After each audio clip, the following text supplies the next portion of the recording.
Il y a deux mains qui se lèvent. Oui, très bien. S'il vous plaît. Comment? Oui, vous allez avoir Bonjour. un micro. Une seconde, s'il vous plaît. Marche. Ah bon. Alors. Bonsoir, Monique Belot de La Verrière. Je souhaiterais poser une question à Monsieur Roll-Tanguy sur le tracé médian dont il nous a relaté les difficultés, semble-t-il, il y a quelques années, puisque ce tracé n'avait plus été à l'ordre du jour. Il semble que les difficultés aient été contournées techniquement, sauf que vous avez parlé de risques. Et je souhaiterais savoir exactement si les risques qui existaient il y a quelques années sont toujours d'actualité aujourd'hui.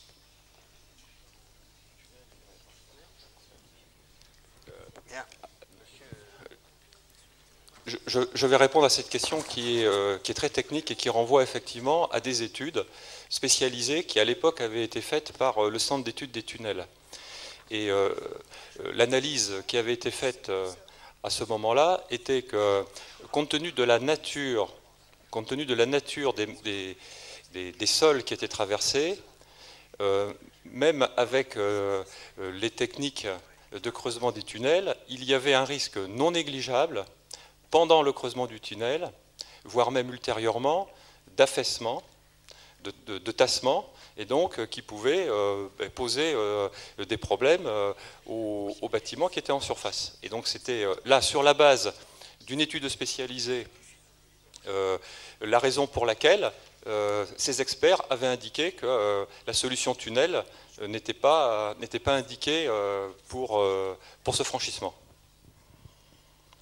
Alors à la suite de cela, nous avons effectivement regardé de quelle manière une solution en tranchée couverte, qui est aussi un autre, je dirais, partie de construction, qui présente par rapport à une solution en tunnel, et vous le savez, sans doute l'inconvénient de devoir agir depuis la surface et non pas par-dessous, et donc poser un certain nombre, je dirais, d'inconvénients et d'effets sur les occupations de l'espace en surface. Nous avons regardé comment cette technique de repli permettait de répondre à une solution pour laquelle nous avions les caractéristiques par ailleurs de largeur, de profil.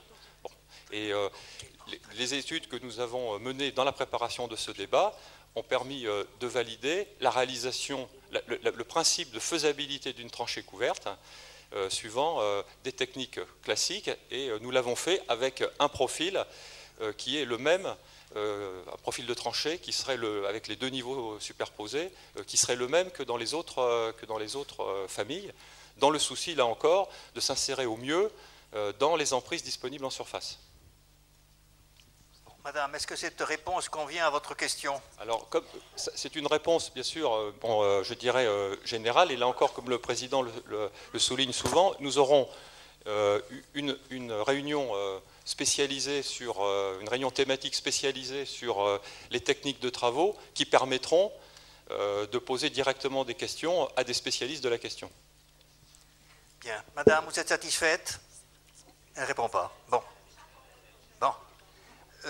Là-haut, oui, pardonnez-moi, mais dans la demi-obscurité que je vous vois, je vois une main qui se lève, d'accord. Allez-y, il y a un micro. Monsieur le Président, Jacques Camusat, ancien président fondateur d'une association qui s'appelle Sauvons l'Île-de-France en toute simplicité. Ah oui, en toute simplicité. et président oui. Fondateur d'une autre qui s'appelle les Amis du Grand Parc de Versailles. Très bien. Je voudrais vous poser une question, Monsieur le Président. Est-ce que vous avez lu l'ouvrage de Jean-François Gravier, Écoutez, Paris ou le désert français? Oui, Monsieur le Président, oui. Je l'ai lu, mais je dois vous avouer qu'il y a si longtemps que j'en ai oublié une petite partie, mais je garde l'essentiel. Ah, Monsieur le Président, je vous remercie. Bon. Alors, attendez, je vais chausser mes lunettes parce que je voudrais vous dire, c'est une toute petite phrase, elle est très courte. Il est de 83, ce bouquin, hein? Pardon? Il est de 83 et même plus tôt. Non, il est bien plus tôt, il est de 1947. Oh. J'avais lu une édition ultérieure, moi. Oui, bon. Alors, je dois dire, alors vous permettez, je vais vous... Alors, l'agglomération parisienne s'est comportée non comme une métropole vivifiant son arrière-pays, mais comme un groupe monopoleur dévorant la substance nationale. Et ça, c'était à partir de 1850. Alors, Monsieur le Président, depuis 1920, j'entends parler, parce que je suis né en 1920, Ah oui, c'est ça. oui, j'entends parler de décentralisation. Or, qu'est-ce que je vois? C'est tout le contraire. Et ce débat me paraît tout à fait surréaliste. Merci, mais laissez-moi parler, parce que sans ça, on va me compter le temps d'applaudissement. Bon. Alors, vous me décomptez, Monsieur le Président, le temps d'applaudissement. Bon. Ou de sifflet. Très bien, merci. En tout cas, c'est une Non, mais déclaration. attendez, Monsieur le Président, je n'ai pas fini. Non. Oui, je disais donc que ce débat me paraît tout à fait surréaliste. Bon.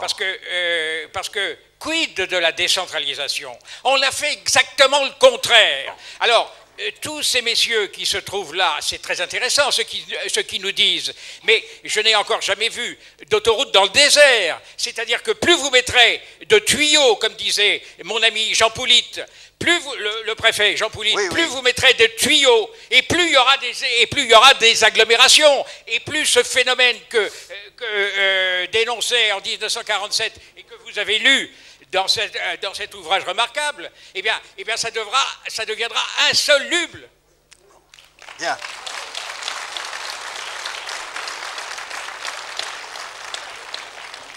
Autrement dit, Monsieur le Président, vous ne souhaitez pas qu'on mette la ville à la campagne, comme disait Allais. Attendez, j'ai pas compris. Bon, je vous en parlerai plus tard. Bien. Un peu dur de la feuille. Alors, 26 ans, une question encore à la salle, et puis je reviendrai aux écrits.